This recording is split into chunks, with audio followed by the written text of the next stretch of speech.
And have you no convictions? Your grandfather had them, and your great-grandfather, and those missionaries of the Duff you have been thinking about.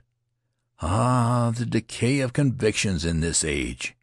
The lack of that old sublime belief in something, anything.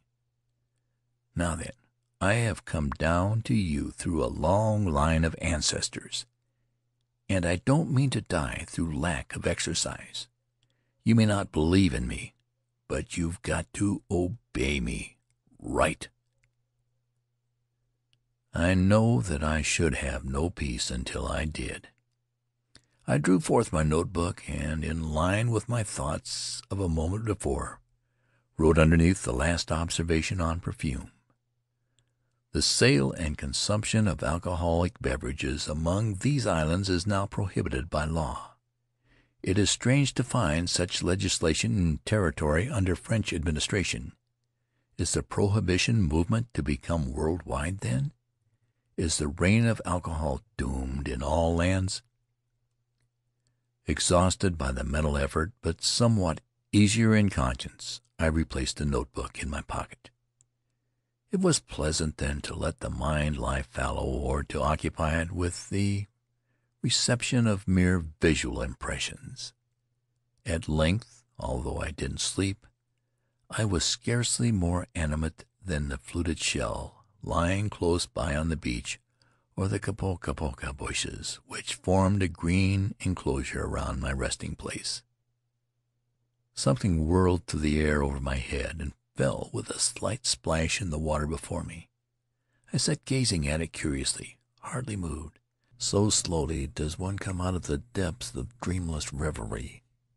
Little waves pushed the object gently shoreward until it lay rolling back and forth in a few inches of clear water. "What?" I shouted. I didn't actually shout. I didn't open my lips. But the shock of astonishment seemed as loud as a blare of trumpets or a clash of cymbals. Before me lay a prettily fashioned bottle, half filled with sea-water, and the label on it read, "Kiva Bouquet, the soul of the exquisite Orient." Impossible, I thought. I am 3 miles from the village, and no one lives at this end of the island. Then I heard voices, or better, one voice which I recognized as that of Rangituki. She was talking in a low monotone, her most effective manner when reciting one of her interminable stories of former days. Cautiously I pushed aside the bushes and looked through. Rangituki was sitting about 20 yards away in the midst of a company of 5. Pinga was one of them, Tiva another, both fathers of families and both much concerned, a few days earlier, lest their children should waste the perfume I had given them. Pinga took a pull at a bottle which I identified as belonging to Wild Violet. He made a wry face as he did it, but he took another and then another before he set it down. The wind was toward me, and as the corks popped, or more accurately, as stoppers were lifted, I was forced to admit that June Rose had body. Impalpable, perhaps, but authentic. I passed defeative revelers unnoticed by going along the lagoon beach, keeping under the screen of kopapa bushes. Should I tell Faery, the chief, of this evasion of the law? I decided that I would not, for he was a stern man and would punish the culprits severely. After all, on an island where there were so few distractions, what was a little perfume among friends? All of which proves plainly enough, it seems to me, the folly of keeping a notebook, at any rate, the folly of jumping hastily to conclusions. Or perhaps more important than this, it gives further light on the vexed question: does prohibition prohibit?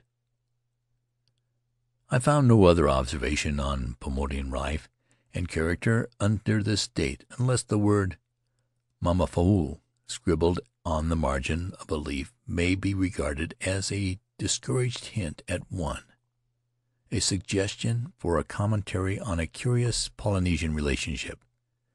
When, and only when, I should have had time to gather all the available data concerning it, This relationship was to do with the transfer of a child or children from the original blood parents to another set known as feeding parents. My interest in the practice dates from the moment when I made my first notebook reference to it, and it was aroused in a very casual, leisurely fashion.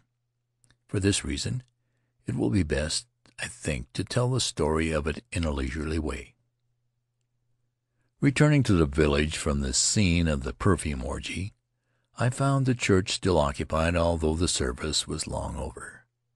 The benches had been stacked in one corner, the mats shaken out and spread again on the floor, where 15 or 20 people were reclining at ease or sitting native fashion, some of them talking, some sleeping, some engaged in light tasks such as hat-weaving and the fashioning of pearl-shell fish-hooks, others in the yet more congenial task of doing nothing at all. It was the practice on Sunday for the village to gather at the Reformed church, which they felt at liberty to use for secular as well as sacred purposes, for it was a native-built structure, with walls and roofs of thatch, like those of their own houses. The two other churches were never so used. They were frame buildings, in the European or American style of church architecture, with formal furnishings and windows of colored glass. To have done any sort of work in either of them would have been regarded as a serious offense, certain to be followed by unmistakable evidence of divine displeasure. As Tuina once told me, sores, illness, even death might result as a punishment for such desecration.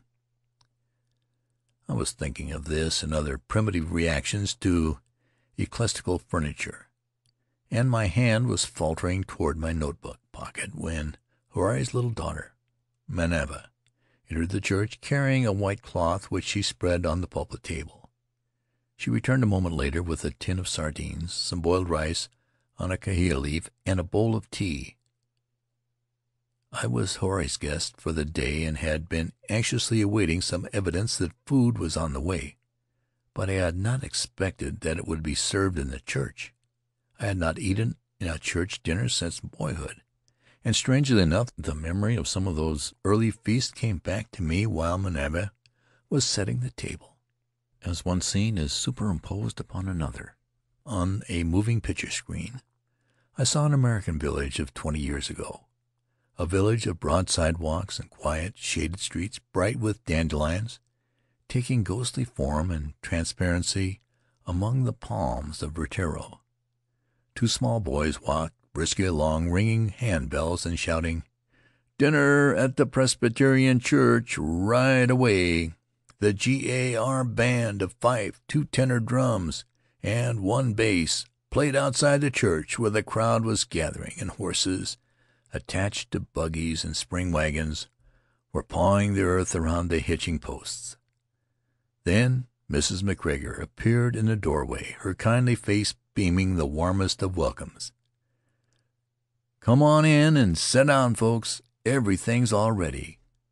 Members of the Ladies' Relief Corps, mothers of large families, used to catering for large appetites, hurried back and forth with platters of roast turkey and chicken, roast beef, mashed potatoes of marvelous smoothness and flakiness, with everything in the way of food which that hospitable Middle Western country provides. I heard the pleasant talk of homely things, smelled the appetizing odors, saw plates replenished again and again. Throughout the length of the tables old-fashioned gravy boats sailed from cover to cover. But I spared myself further contemplation of the scene, further shadowy participation in a feast which cost the affluent but a quarter, and a bell-ringer nothing at all.